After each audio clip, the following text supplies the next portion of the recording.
जो खाई भोगीची भाजी तो सदा निरोगी राही असे पहिल्याच्या काळातले लोक म्हणायचे, ते काही चुकीचं नाही. तर हीच भोगीच्या भाजीची रेसिपी आणि तीळ लावलेली बाजरीची भाकरी आज मी तुमच्याबरोबर शेअर करणार आहे. तर चला रेसिपीला सुरुवात करूया. यासाठी इथे मी एक गाजर घेतलेला आहे, स्वच्छ धुवून त्याला कापून घ्यायचे आहे. इथे मी फ्रेश मटार घेतला आहे पाववाटी एवढं. इथे ओले हरभरे निवडून स्वच्छ धुवून साफ करून घेतलेले आहेत. हे जवळजवळ अर्धी वाटी एवढे आहेत. हे पापडी घेतली आहे 1 वाटी. गवार आहे अर्धी वाटी. हा पावटा आहे अर्धी वाटी. हे शेंगदाणे घेतले आहेत. मी रात्रभर भिजत ठेवलेले पाण्यात असे हे शेंगदाणे आहेत. आता तुम्ही ह्या पापडीऐवजी इथे श्रावण घेवडाही घेऊ शकता. भाज्या ह्या तुम्ही तुमच्या आवडीप्रमाणे कमी जास्ताने कुठल्याही घेऊ शकता. आता इथे मी वांग घेतलं आहे. 2 वांगी कापून पाण्यात घालून ठेवलेली आहे. तुम्हाला आवडत असेल तर तुम्ही बटाटा सुद्धा ह्यामध्ये वापरू शकता. आता ह्या भाजीसाठी आपल्याला एक स्पेशल वाटण करायचं आहे. ते म्हणजे 1 इंच आल्याचा तुकडा, 1 हिरवी मिरची, 1 मूठभर छोटी मूठभर एवढे शेंगदाणे. हा आता थंडीच्या सीझनमध्ये आलेला ओला लसूण आहे, तो इथे मी वापरलेला आहे. हे ओलं खोबरं किसून घेतलेलं आहे. ह्याऐवजी तुम्ही सुकं खोबरंही वापरू शकता. आणि हे तीळ घेतलेले आहेत. तर चला आपण आता भोगीच्या भाजीला सुरुवात करूया. पहिल्यांदा आपण काय करायचं, वाटण करायचं आहे. तर वाटण करण्यासाठी आधी मी मिक्सरच्या भांड्यामध्ये हे खोबरं, ह्यातले 1 ते 1.5 चमचा एवढं मी सफेद तीळ घेतले आणि थोडेसे आपण साईडला ठेवायचे आहेत. ह्याच्यातला हा आता ओला लसूण, शेंगदाणे, आलं आणि मिरची, ह्या सगळ्याची आता आपण काय करायची, भरड करून घ्यायची. मोठ्या कढईत 2 चमचे तेल टाकून त्यामध्ये कढीपत्ता आणि 1 मोठा कांदा चिरून. आता कांदा इथे चांगला गुलाबीसर झाल्यावर आपण काय करायचं, जे मिक्सरला वाटण वाटलेलं ना ते आपण ह्या कांद्यामध्ये घालून सगळं व्यवस्थित अगदी परतून घ्यायचं. 5 मिनिटांनी त्यामध्ये 1 टोमॅटोची पेस्ट घालायची.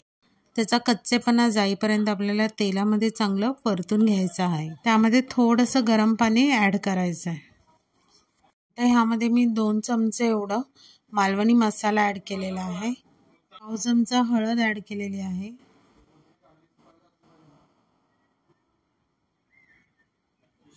आता त्याच्यामध्ये मी काश्मीरी लाल तिखट टाकलेलं आहे.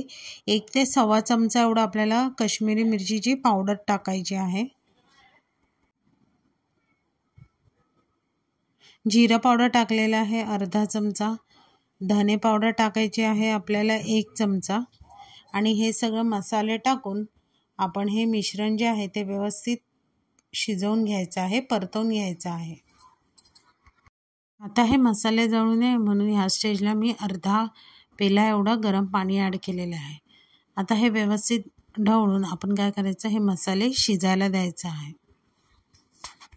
आता त्यावर झाकण ठेवून पुन्हा 5 ते 7 मिनिटासाठी आपण ते चांगलं शिजू द्यायचं आहे. आता 5-7 मिनिटानंतर झाकण काढून बघितलं तर तुम्हाला दिसेल सगळीकडून मस्त छानपैकी अशी उकळी फुटलेली आहे. आता ते साधारण ढवळून आता त्यामध्ये आपण एक एक करून सगळ्या भाज्या ॲड करायच्या आहेत.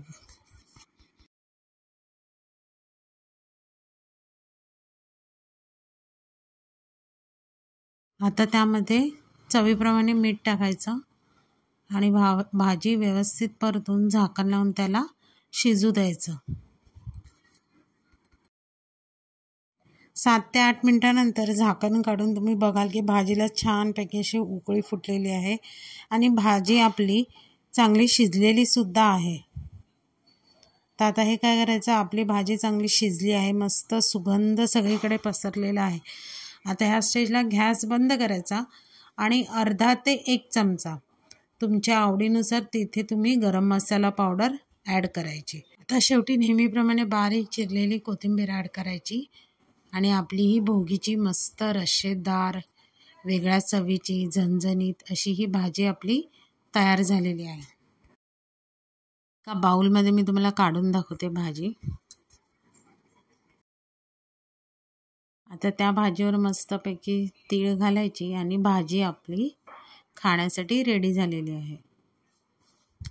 आता भोगीची भाजी झाली. आता भोगीच्या भाजीबरोबर बाजरीची तिळवलेली भाकरी खायची प्रथा आहे.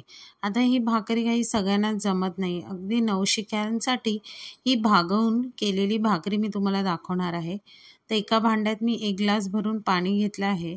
जसं आपण मोदकाची उकड काढतो तसंच आपल्याला ह्या बाजरीच्या भाकरीसाठी उकड काढायची आहे. त्यामध्ये थोडंसं मीठ घातलं आहे आणि पाण्याला चांगली उकळी आणायला द्यायची आहे. तर पाण्याला उकळी आलेली आहे. आता काय करायचं, आपण जेवढं पाणी घेतलेलं तेवढंच आपण बाजरीचं पीठ घ्यायचं आणि गॅस बारीक करून बाजरीचं पीठ त्या पाण्यामध्ये अगदी व्यवस्थित मिक्स करायचं.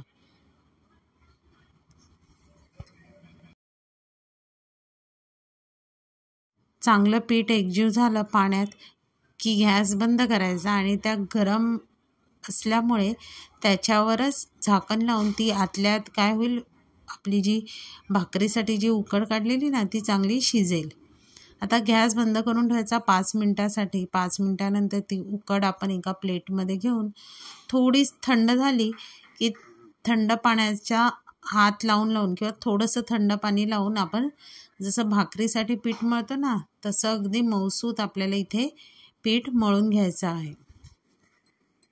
भाकरीचं अगदी मऊसर पीठ मळून झालेलं आहे. जेवढं तुम्ही भाकरीचं पीठ चांगलं मळाल, मऊ मळाल, तेवढं भाकऱ्या तुमच्या अगदी मऊसूत होतील. आता इथे भाकरीच्या पिठाचा चांगला रोल करून तुम्हाला हवे तशा छोट्या मोठ्या आकाराच्या भाकऱ्यांसाठी गोळे करून घ्यायचे. आता इथे मी छोट्या छोट्या भाकऱ्या करते आहे म्हणून मी ह्या पिठाच्या छोट्या 4 एवढ्या भाकऱ्या करणार आहे. इथे मी भाकरी ही लाटून करणार आहे. आता आपण जशी चपाती लाटतो ना तशीच ही भाकरीसुद्धा इथे आपण लाटायची आहे. फक्त लाटताना थोडी अलगद लाटायची आहे. आता वरती तीळ लावून पुन्हा एकदा लाटणी आपण त्यावर फिरवायची आहे. आता ही भाकरी लाटेपर्यंत मी साईडला फास्ट गॅसवर भाकरीचा तवा ठेवलेला आहे भाजत. आता काय करायचं, तीळ लावलेली साईड आहे ती खाली आणि पिठाची बाजू वरती आणि वरून सगळीकडे व्यवस्थित पाणी लावायचं. पाणी लावल्याने काय होते, भाकरी आपली अगदी मऊसूत होते. आता वरचं साधारण पाणी सुकलं की भाकरी टर्न करून ती दोन्ही बाजूनी आलटून पालटून चांगली भाजून घ्यायची आहे. आता ह्या भाकरीला थोडंसं तूप लावलं ना तर भाकरी ही अगदी चविष्ट होते आणि लहान मुलंही आवडीने ही भाकरी खातात. हे बघा, आता अशा प्रकारे ही माझी भाकरी दोन्ही साईडने व्यवस्थित भाजून झालेली आहे, तूप लावून झालेली आहे. मग तुम्हाला ही माझी भोगीची भाजी आणि तीळ लावलेली बाजरीची भाकरी याची रेसिपी कशी वाटली ही नक्की कमेंट करून सांगा. रेसिपी आवडली तर रेसिपीला लाईक करा. चॅनलवर नवीन असाल तर चॅनलला सबस्क्राईब करा आणि हा नवीन व्हिडिओच्या नोटिफिकेशनसाठी बेल आयकॉनला प्रेस करायला विसरू नका. तोपर्यंत मस्त राहा.